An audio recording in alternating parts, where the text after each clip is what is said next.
Mesdames et messieurs, bonjour ou bonsoir selon l'heure à laquelle vous êtes branchés sur les différentes télévisions qui vous relaient cette émission, notamment la RTNC chaîne nationale, mais aussi la RTNC 3 chaîne des institutions, sans oublier bien entendu toutes les chaînes partenaires qui relayent ce magazine régulièrement, aussi bien à Kinshasa, à l'intérieur du pays qu'à l'étranger par la magie du satellite.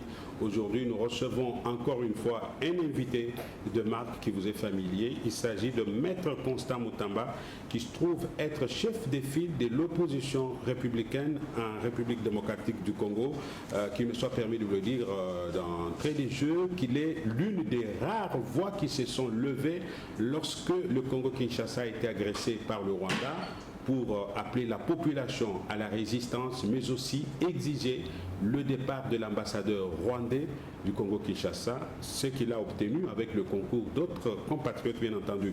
Aujourd'hui, nous le recevons pour éclairer la religion des téléspectateurs que vous êtes sur la lecture de sa plateforme politique de la situation actuelle en République démocratique du Congo. Maître Constant Moutamba, bonjour. Bonjour Ludo. Merci de cet honneur. Ce n'était pas facile de vous tirer de là où vous étiez, en pleine réunion. Merci de cet honneur au nom des téléspectateurs. Alors, d'entrée de jeu, on va commencer par une question d'actualité.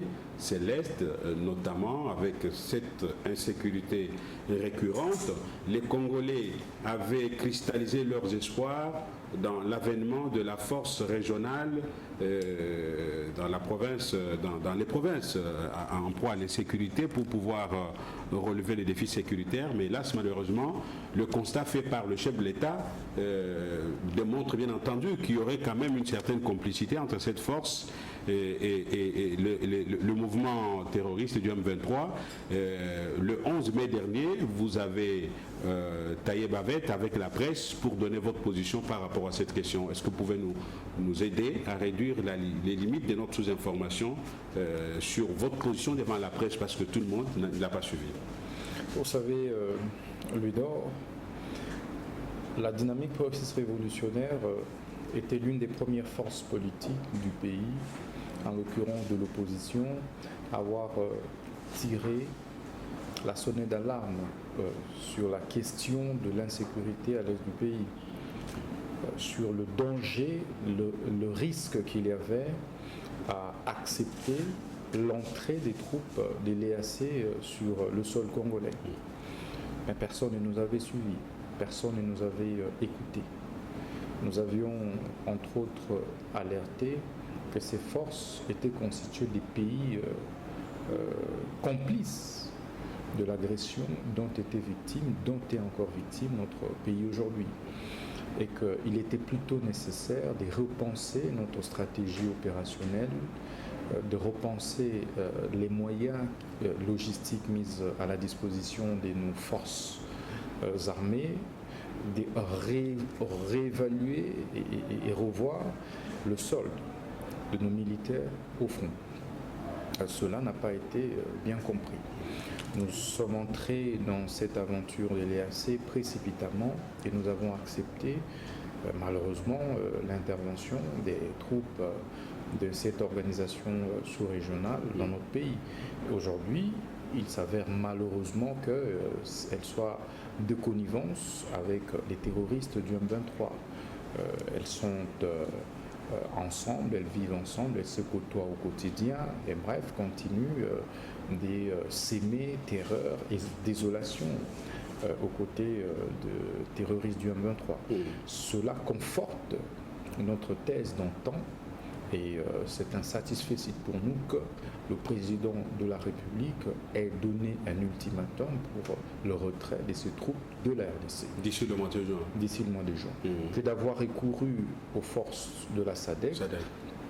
Ce n'est pas mal, mais pour nous, c'est une solution intermédiaire. Nous devons plutôt penser et aller vers des solutions définitives. C'est de refonder notre armée. C'est d'extirper notre armée de toutes les infiltrations étrangères qu'il y a actuellement. C'est de remodeler notre stratégie opérationnelle sur le terrain. Je crois qu'il s'agit d'une guerre asymétrique qui nécessite des solutions aussi asymétriques. Tout à fait.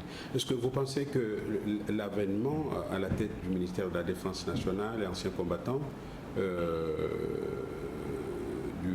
vice-premier ministre Jean-Pierre Bemba pourrait quand même changer la donne, d'autant plus qu'il connaît quand même, qu'il maîtrise les paramètres de la situation sécuritaire de l'Est depuis des années? Bien, vous savez, je ne voudrais pas singulariser la solution à cette question de l'insécurité à l'Est, parce que ça relève, ça dépasse l'entendement individuel. Les considérations individuelles. C'est ça. Vous savez qu'elles datent de plusieurs années. Des plusieurs années, il y a plusieurs implications des forces et puissances internationales. Des multinationales sont également impliquées parce que c'est une guerre des minerais, c'est une guerre de terre. Et donc seul un individu ne saurait fondamentalement régler ou résorber cette question. C'est une question qui relève la responsabilité collective du gouvernement, et donc il reviendra au gouvernement de la République, sous la conduite du président de la République, de pouvoir trouver solution à ce problème qui a tant endeuillé notre République.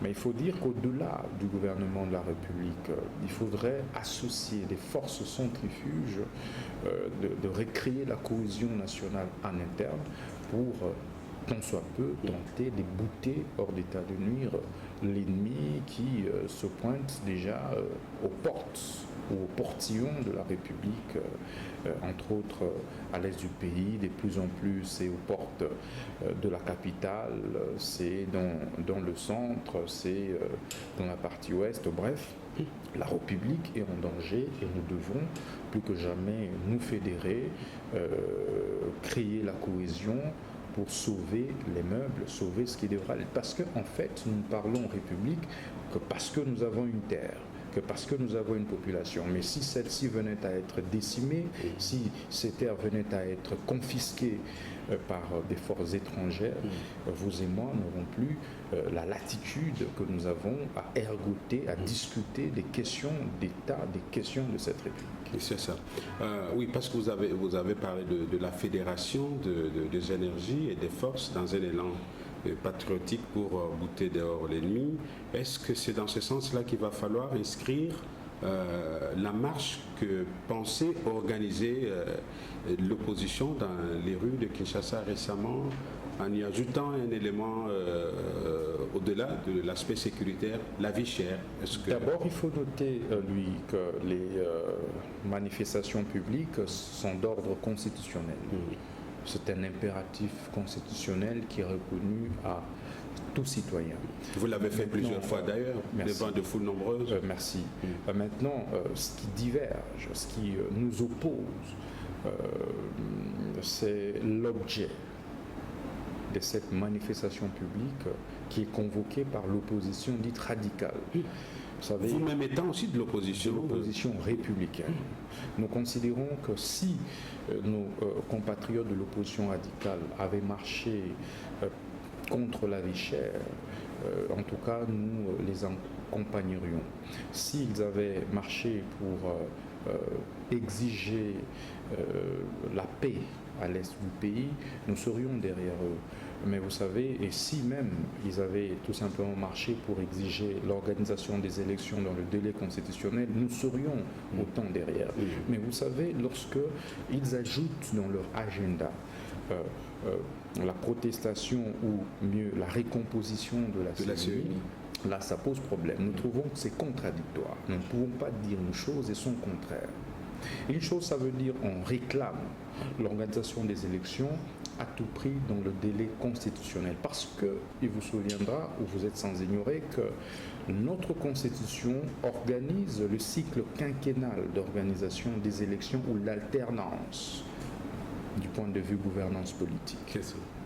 Cette alternance peut rester au sein d'une même famille politique, tout comme elle peut être passée de main, elle peut passer d'une main à une autre.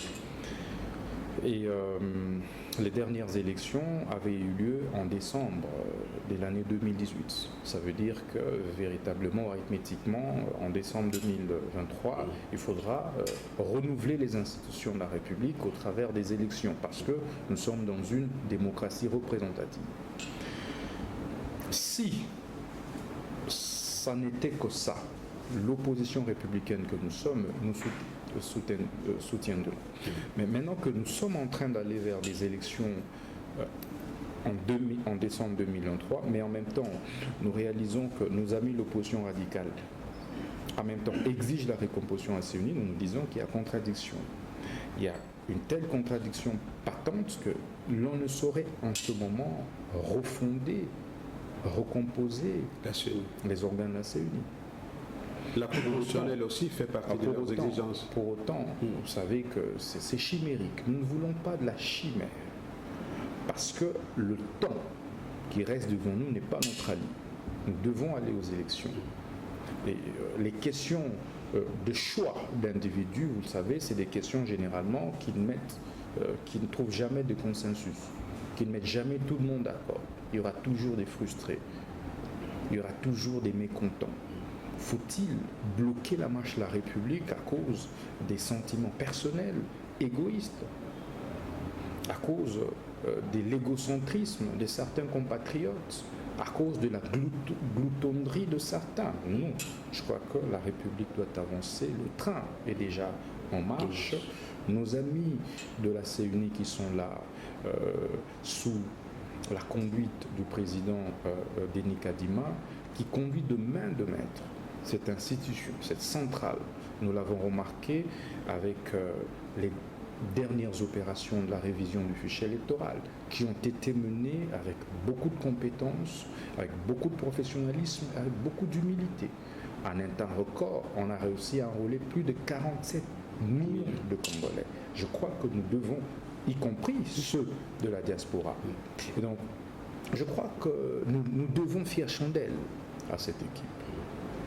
Nous devons faire chandelle à cette équipe et ce point de vue, lui faire confiance, l'accompagner, nous mobiliser autour pour qu'elle nous offre des élections libres, crédibles, transparentes, apaisées dans le délai constitutionnel. Maître Constant Moutamba, et c'est pour cette raison que DIPRO ne prendra pas part à la marche de vos collègues de l'opposition radicale, mais bien au contraire, DIPRO va mobiliser la population le 25, les jeudis 25 mai 2023, cette fois-là pour soutenir le processus électoral en cours, mais aussi exiger le respect du délai constitutionnel. Alors, est-ce que vous ne soutenez pas la CENI actuelle parce que vous y avez un membre, le deuxième vice-président de la CENI et le membre de votre plateforme? Est-ce que ce n'est pas cela qui vous conforte dans votre position, dans l'espoir que les choses pourraient tourner en votre faveur, comme on l'a vu en 2018 avec les élections qui ont été organisées? Pour autant qu'il y avait des gens qui avaient des parrains à la CENI, les choses ont marché bien pour eux, et pas très bien pour les autres.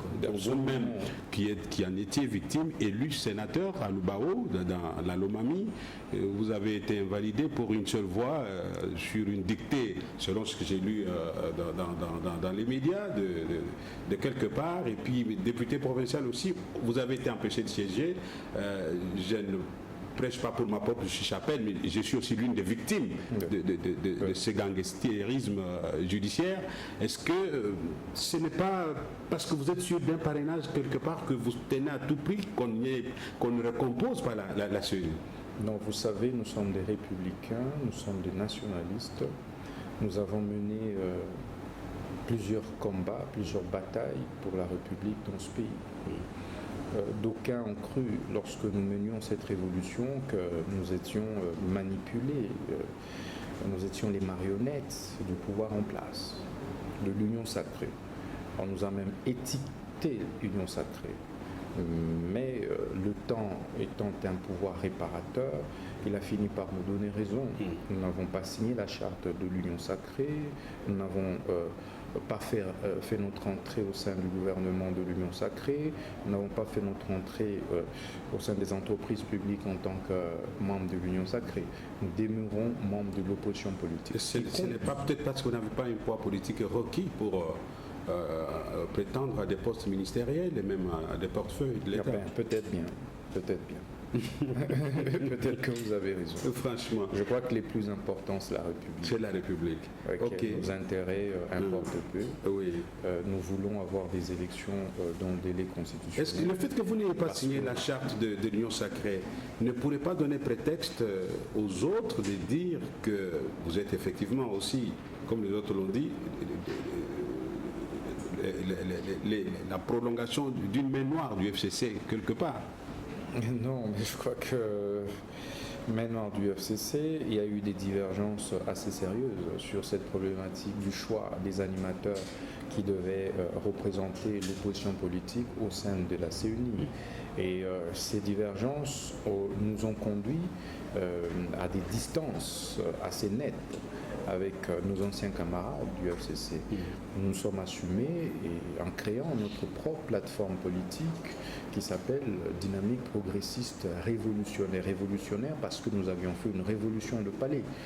Et depuis cette révolution, je pense, nous sommes satisfaits que tout le monde parle élection dans le délai constitutionnel. Tout à fait. Que tout le monde ait pu accéder à sa carte, à sa nouvelle carte d'électeur.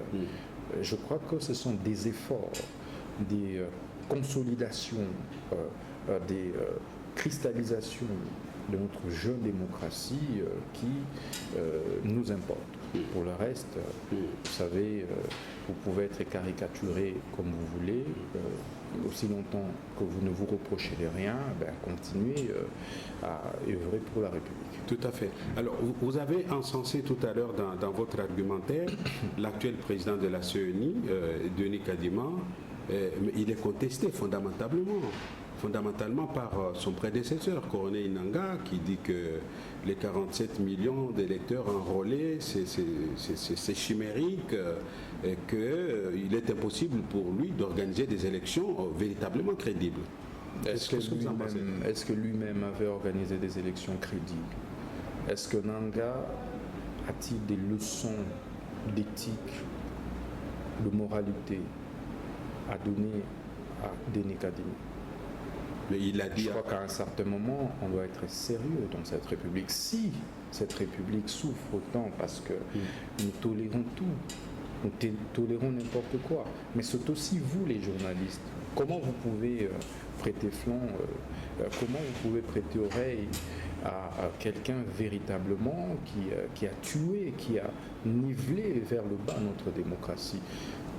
Oubliez-vous que M. Nangaa avait aligné sa propre femme comme candidate ici à l'EMBA, sachant qu'ils sont en communauté universelle de biens. Ça veut dire en réalité que c'est lui-même, Corneille, qui était candidat à député provincial. Dans ma propre circonscription. Dans votre propre circonscription, Mwamba. Vous trouvez ça normal? Un président de la CENI qui postule par personne interposée au niveau législatif. Il y a un problème. Il y a un problème. Et donc vous compétissez avec l'arbitre qui est censé être neutre. Ça, c'est un des deux. Vous savez vous-même qu'il y a de cela 7 ans, il ne pouvait pas se permettre ces genres d'arrogance. Avait-il quelle fortune il y a de cela 7 ans pour qu'ils se permettent aujourd'hui de créer un parti politique, de commencer à agir avec autant d'arrogance à cause de l'argent, semble-t-il. C'est un candidat président de la République, vous pensez qu'il faut lui priver la parole? Non, mais candidat président de la République, vous savez, quand on a géré à un certain niveau, l'on se doit de se lier à ce qu'on appelle en droit le devoir de réserve. Pourquoi? Parce que l'on risque de mettre sur la place publique des secrets d'État qui ne devrait pas l'être. Il doit l'avoir fait pour avoir dit que un accord politique aurait évité un bain de sang à la République. Il l'a fait. 2 ans après avoir assumé les fonctions qui étaient siennes, je crois qu'il aurait dû se taire, adopter une attitude d'humilité, de réserve. 2 ans à peine après. Alors, mais quand vous dites qu'il y a 7 ans, l'arrogance oui. qu'il affiche et surprend. Quand vous dites qu'il y a 7 ans, il ne pouvait pas se comporter de la sorte, qu'est-ce que vous sous-entendez? Que si il faisait ce genre de déclaration, il serait à Makala? Non, pas du tout, parce qu'on connaît son parcours. On sait d'où il est venu. On sait comment il est arrivé là. Okay. On sait le patrimoine qu'il avait avant et celui qu'il a aujourd'hui. Il y a dans cette République. Si on devait auditer financièrement sa gestion, en sortirait-il indemne? Vous savez, sous d'autres cieux, il serait en prison. La place de Corneille, c'est Makala. Moi, ministre de la Justice, je mets en place un parquet économique et financier spécial à la tête duquel on aurait un procureur économique et financier qui n'aurait pour mission que de traquer la délinquance financière et économique. On devait suivre l'enrichissement actuel des messieurs Nanga pour en cerner l'origine. A-t-il fait le commerce pour devenir autant riche? A-t-il entrepris quel projet pour devenir aussi riche? Quand on gère la CUNI, est-ce pour autant qu'on devient millionnaire? Je crois qu'à un certain moment, on se doit d'être sérieux. Il ne faudrait pas que l'argent pris sous le dos des contribuables congolais le rende autant arrogant au point de traiter Kadima d'ignorant, de médiocre, etc. Non, ça c'est extrêmement grave. Ça prêche contre l'éthique. Donc moi je l'invite à beaucoup plus d'humilité, à beaucoup plus de sagesse. Parce que sous d'autres cieux, et si ce régime le décidait, je crois que sa place serait plutôt la prison. Et ce serait une grande leçon pour les autres compatriotes qui se comporteraient de la même manière. Il n'y a pas que lui, hein, j'observe ça dans le chef de la plupart des Congolais. Nous ne sommes pas au gouvernement, nous ne sommes pas dans la gestion active. Oui. À un certain moment, nous avons été traqués dans ce pays. Nous avons vu parfois nos libertés être privées, mais ce n'est pas pour autant que nous nous soyons permis de nous comporter d'une certaine façon, à jeter la République sur le pavé. Tout à fait. En pâture. Donc nous devons adopter une certaine attitude de responsabilité. Corneille n'a aucune leçon de moralité, aucune leçon d'éthique à administrer à l'actuelle équipe de la CUNI. Déjà, les conditions qui ont entouré son accession à la présidence de la CUNI. Était-il recruté président de la CUNI par concours? Sur quelle base peut-on aujourd'hui évaluer son expertise? Et c'est la même procédure pour l'autre aussi, non? Mais voilà, c'est pourquoi il faut une attitude de modestie, d'humilité. Les contextes ne sont pas les mêmes, il avait beaucoup plus de temps, il avait sûrement beaucoup plus de moyens, etc. Mais malgré ça, Corneille, tout le monde sait, il avait un parti politique en tant que président de la CUNI, il avait un regroupement politique en tant que président de la CUNI. Il ne faudrait pas nous pousser. C'est prouvable ça? Bien sûr. Bien sûr. Il ne faudrait pas nous pousser à les mettre sur la place publique. Nous autres, qui avons d'ailleurs donné le meilleur de nous-mêmes avec nos maigres moyens, nous avons été bouffés par règlement de compte, par lui-même. Donc il ne faudrait pas que nous puissions en arriver à citer certains faits qui n'auraient pas dû être cités sur la place publique. C'est ça. Donc encourageons l'actuelle équipe à nous organiser des élections dans le délai constitutionnel. Je crois que c'est le plus important. Lorsque on a été à certaines fonctions, hautes fonctions d'État, l'on se doit d'adopter une attitude d'humilité. On est lié par le devoir de réserve. Est-ce que vous pensez que Denis Kadima ferait mieux que Corneille Nangaa en 2018 ou pour avoir les bulletins de vote? Moi personnellement, pour aller à la Cour constitutionnelle, en contentieux électoral bien entendu, j'étais obligé d'acheter certains PV parce que les agents de la CENI refusaient sciemment de nous donner les PV.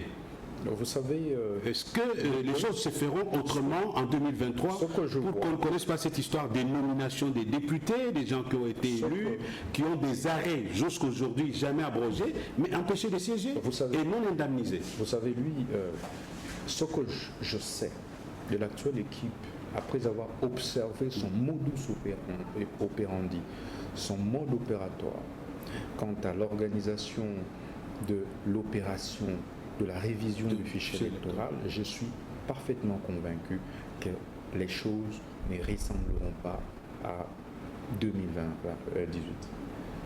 Je suis parfaitement convaincu. Parce qu'on a vu les avocats de la CENI en 2018 en train de défendre la CENI face à des candidats, mais sans PV eux-mêmes, pour convaincre. Vous savez déjà l'humilité qui caractérise Denis Kadima. Ceux qui l'abordent peuvent en témoigner. La modestie, la mesure qui caractérise ces messieurs et son sens élevé de professionnalisme. Le sens élevé de professionnalisme de ses collègues, membres du bureau et membres de la plénière, témoignent à suffisance que nous aurons de bonnes élections le mois venu. Ils sont déterminés à offrir aux Congolais des élections transparentes et dans le délai constitutionnel. Et je pense qu'ils consentent énormément de sacrifices. Même pour la révision du fichier électoral. Vous verrez que si c'est lui qui avait attaqué virulement Nanga à l'époque, Nanga l'aurait insulté. Mais est-ce que vous l'avez vu réagir? Il s'est tué, il a observé. C'est ça l'attitude des hommes d'État. C'est ça l'attitude des républicains. Et donc je suis convaincu que les élections prochaines, mais pourquoi la révision, comment on dit, l'audit du fichier électoral pose problème avec l'OIF et vous personnellement vous pensez que ça se ferait de la bonne manière? D'abord, l'audit n'a jamais été une condition légale. C'est pas un impératif légal. C'est pas prévu par la loi. C'est pas prévu par la loi. On peut ou n'est pas. On peut ou n'est pas auditer les fichiers électoraux. C'est plutôt une tâche qui a été reprise par la CENI dans sa feuille de route, publiée il y a de cela 1 année et demie. Tout à fait. Sous d'autres cieux, il n'y a pas d'audit de fichier électoral.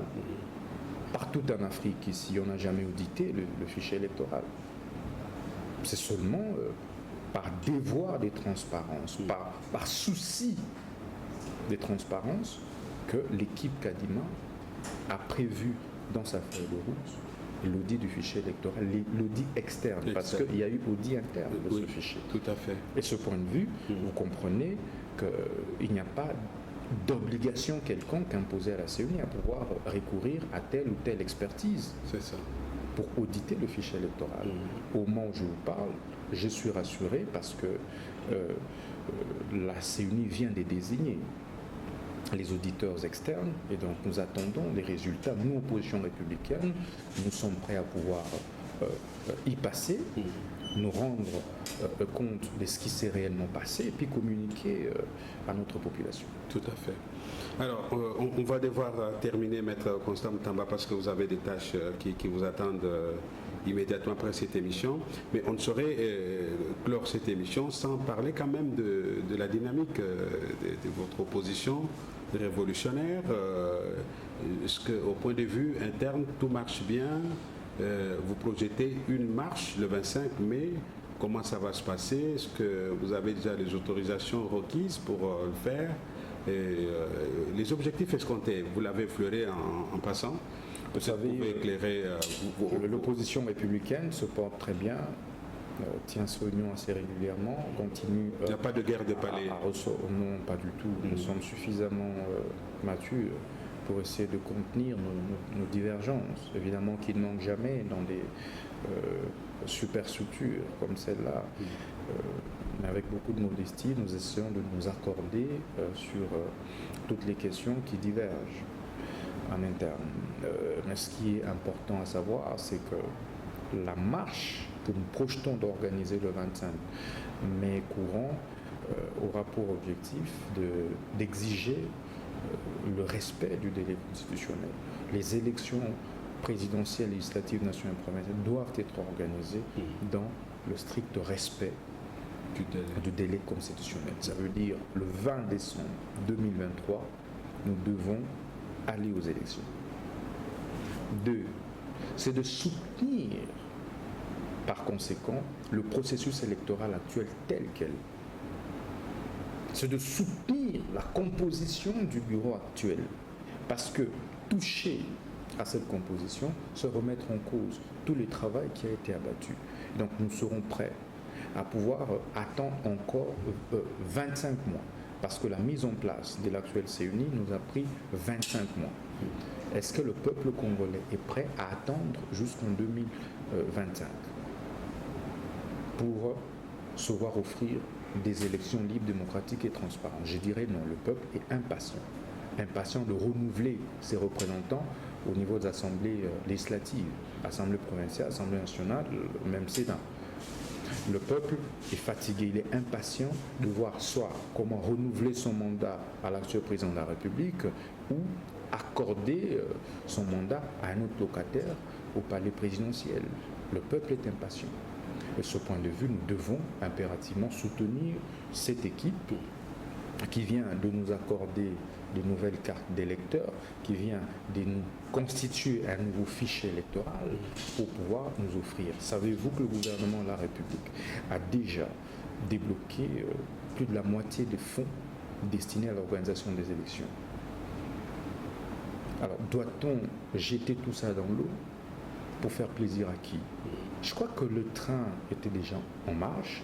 Ceux qui avaient refusé l'embarquer sont restés à la gare et les autres continuent leur bon nombre de chemins. Tout à fait.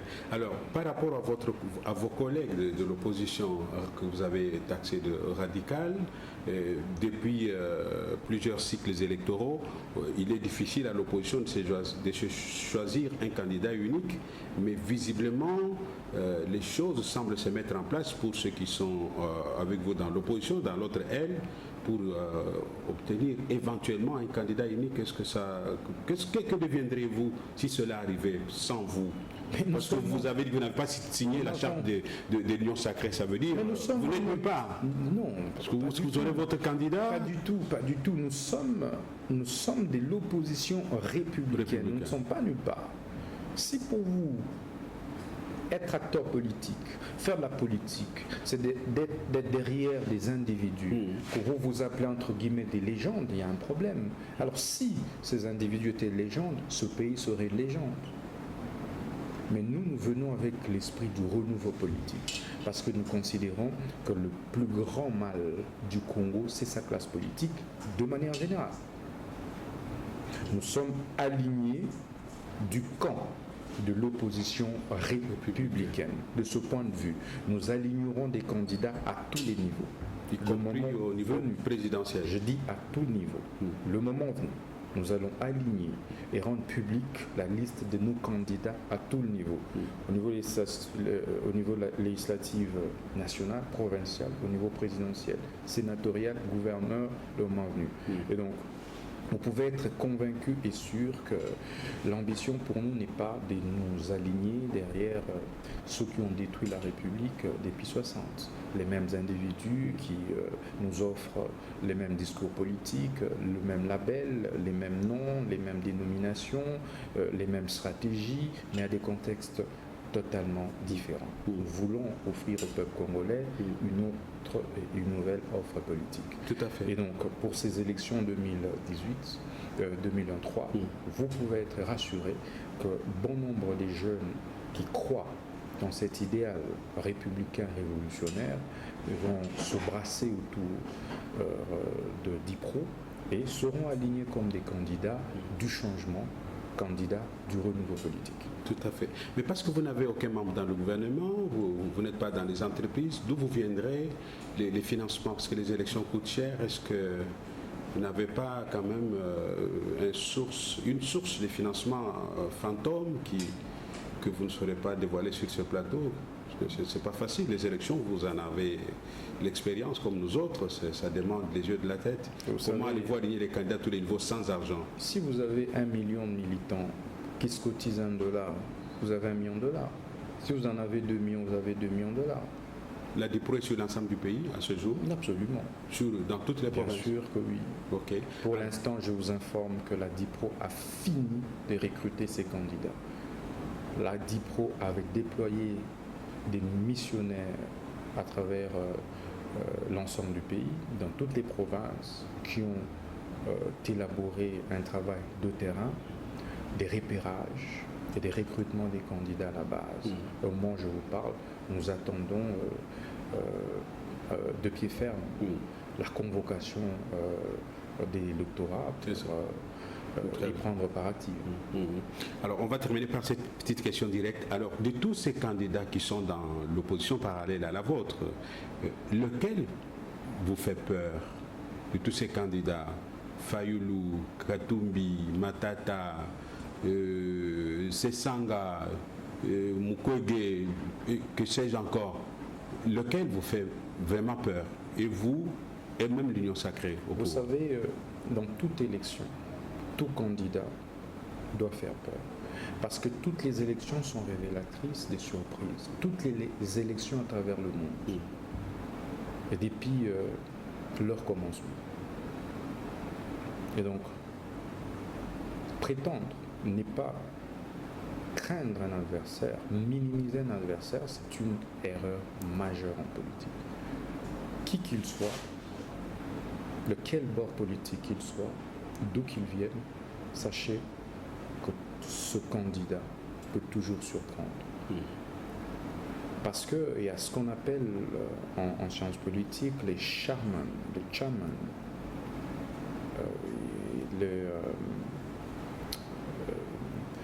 il y a ce qu'on appelle les talismans. Je ne sais pas comment l'expliquer en des termes beaucoup plus simples, qui peut jouer en dernière minute. Il y a ce qu'on appelle le destin, l'art de séduction en dernière minute. Par un seul mot, un candidat peut emballer tout un peuple. Tout un peuple. Et donc il faut toujours avoir de la modestie quand il faut prévoir. C'est pourquoi il est important, et comme c'est le cas avec nous, de toujours envisager plusieurs plans. C'est ça. Dans une stratégie électorale. Mais parce si que le plan A peut échouer et le vous plan B. rabattez sur le plan B. Oui. Est-ce que si un jour l'Union sacrée vous tendait la main, puisque vous n'avez pas signé la charte, est-ce que vous pouvez, au nom de l'intérêt général, mordre à l'hameçon? Vous savez, les plus importants, c'est la République. J'aime pas trop parler de... De toute façon, les portes ne se sont pas fermées éternellement. Je crois beaucoup au destin. Oui. C'est dont le destin est de finir pendu, ne se noie pas. Je suivrai la marche de mon destin avec beaucoup de patience. Quand ce sera le moment, il n'y aura aucun obstacle. Est-ce que ce sera avec la gouvernance politique actuelle? Est-ce que ce sera après? Ça, c'est le secret de Dieu. Monsieur Constant Moutamba, je sais que vous avez dans vos veines le sang de Lumumba qui coule par filiation. Qu'est-ce qui vous donne autant d'assurance vu votre jeune âge? Je me rappelle encore il y a quelques années, je vous recevais sur mon plateau du journal télévisé. Comment vous avez pu émerger avec beaucoup de facilité? Je vous ai vu, je crois la réalisation nous aiderait avec cette photo avec le cardinal Ambongo. Les grands vous côtoient. C'est quoi votre secret? Ça, c'est la première question. Et pour terminer, parce que je dois vous libérer, vous avez rédigé un livre sur la question de la nationalité. Est-ce que vous pouvez éclairer l'opinion qui vous écoute sur cette question de Congolais de père et de mère? Vous savez, Christian, la politique... Lui d'or, Valeke. Lui d'or, excusez-moi... habitué à mon confrère. C'est normal, c'est normal. Lui d'or, vous savez, la politique est le domaine par excellence où le destin joue un rôle déterminant. C'est pas l'intelligence, c'est pas la sagesse,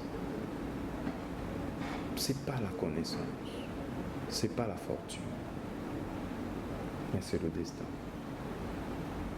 Nul ne peut échapper à son destin. Je n'ai fourni aucun effort sur mon parcours politique. Mais tel avait été mon parcours destiné par les dieux créateurs, les plus grands architectes de l'univers. Et c'est pourquoi, lorsque je pense à mon passé, je vois mon présent, je suis naturellement rassuré de mon avenir. Parce que pour moi, il n'y a pas de hasard. Tout est résultat de la prédestination. Tout ce qui existe a été pensé, a été réfléchi et prévu comme tel. Je suis donc cet objet qui est manipulé par l'au-delà. Je ne fais que subir. Vous avez tenu la tête à l'ambassadeur rwandais ici, jusqu'à le pousser même à vous répondre sur son propre compte Twitter. Vous avez tenu tête à l'ambassadeur français ici, ou au chef de mission d'affaires, diplomate français, dans une marche que vous avez organisée devant l'ambassade. Avec beaucoup de courage, ça étonne. C'est cela le destin des hommes. Il y en a de ceux... Vous n'avez pas le soutien du pouvoir en place dans ce que vous faites. Vous savez, lorsque vous êtes dans une lutte et vous commencez à penser au matériel, vous verrez votre chute arriver. C'est ça. Lorsque vous pensez au pouvoir, alors que vous êtes dans une lutte, vous n'irez jamais loin.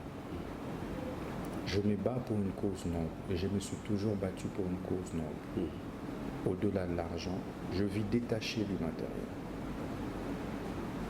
Parce que je suis rassuré que l'important dans la vie d'un homme n'est pas de vivre longtemps, mais de bien vivre. Le peu de temps que je pourrais passer sur Terre, je voudrais marquer mon temps positivement.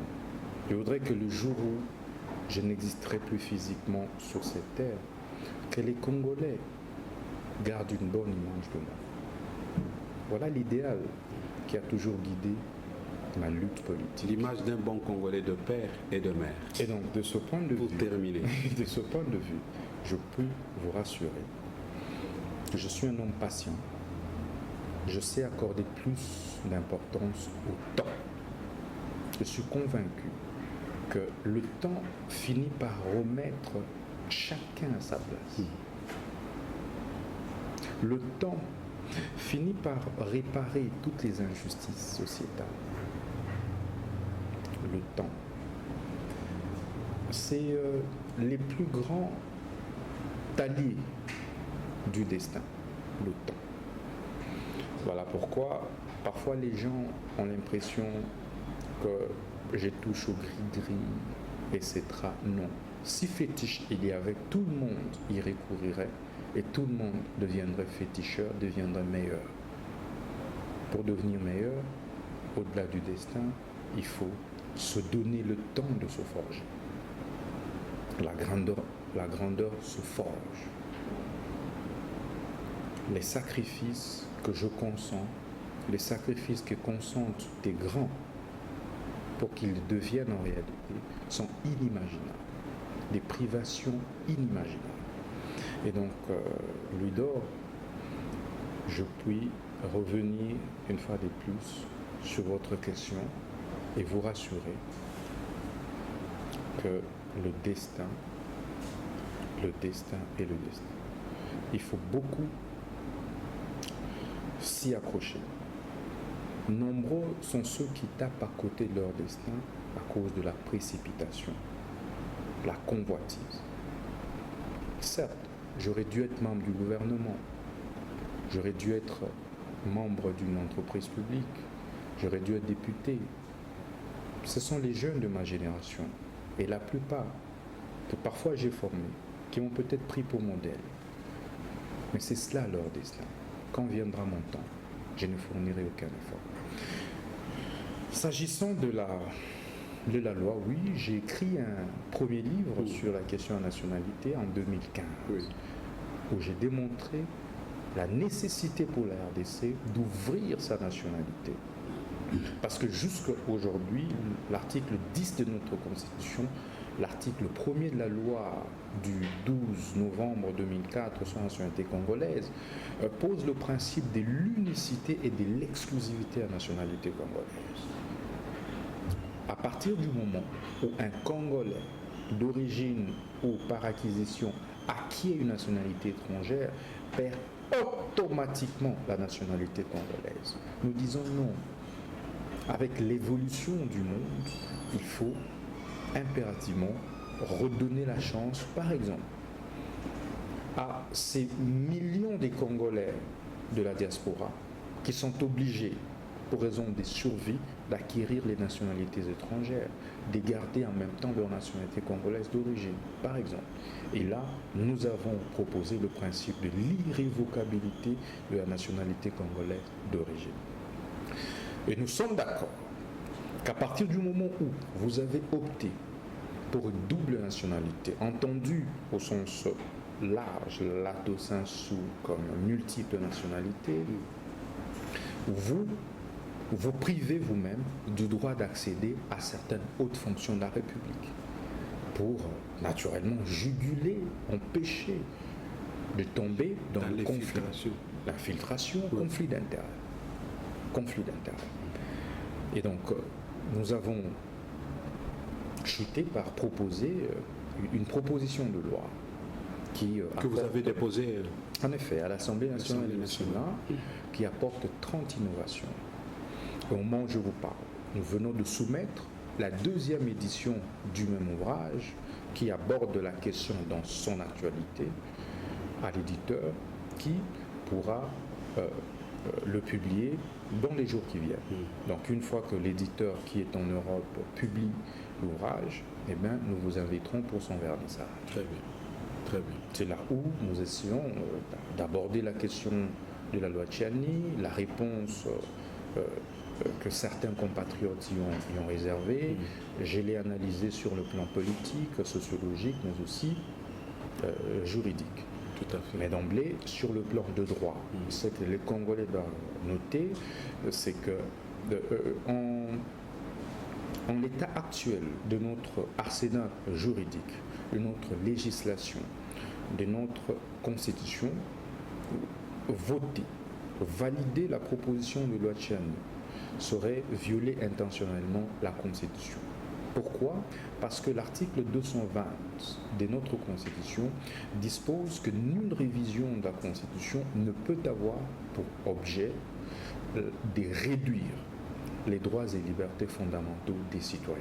Or, l'article 72 de la même Constitution prévoit entre autres comme condition pour être éligible à la présidence de la République, il faudrait être Congolais d'origine. C'est la première condition qui est évoquée, qui est indiquée par le Constituant. Mais un Congolais d'origine est à distinguer du Congolais par acquisition. C'est deux catégories de Congolais différentes. On est Congolais d'origine selon qu'on est né de père ou de mère congolais. Selon qu'on appartient à une ethnie qui a constitué ce qui est devenu le Congo à l'indépendance. Ça, c'est l'article 10 de notre Constitution. Et donc, on ne peut pas distinguer les Congolais d'une même catégorie. Donc ça, c'est mon analyse sur le plan de droit. Je ne voudrais pas m'y atteler, mais il y a autant d'exemples. Entre autres exemples que je peux donner, c'est que nous sommes dans un pays qui regorge plusieurs ethnies, à plusieurs ethnies. Il y a des ethnies ou tribus matriarcales.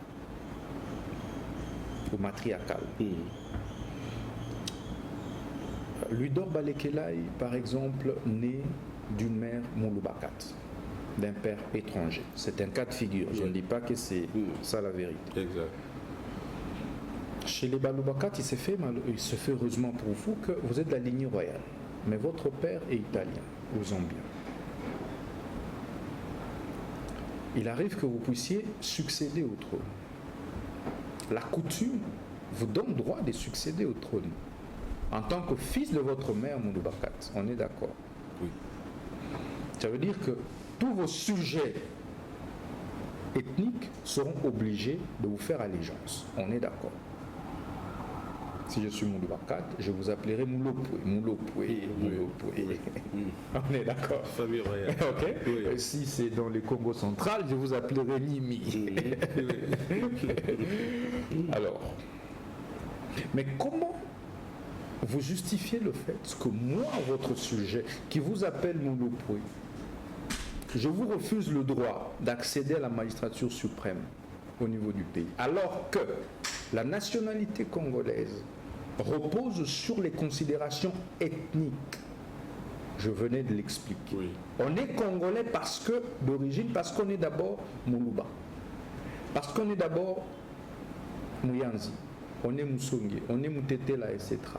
Mais puisqu'on ne peut se délier de sa nationalité, de sa tribu d'origine, de son ethnie d'origine, l'on ne peut par conséquent se délier de sa nationalité d'origine.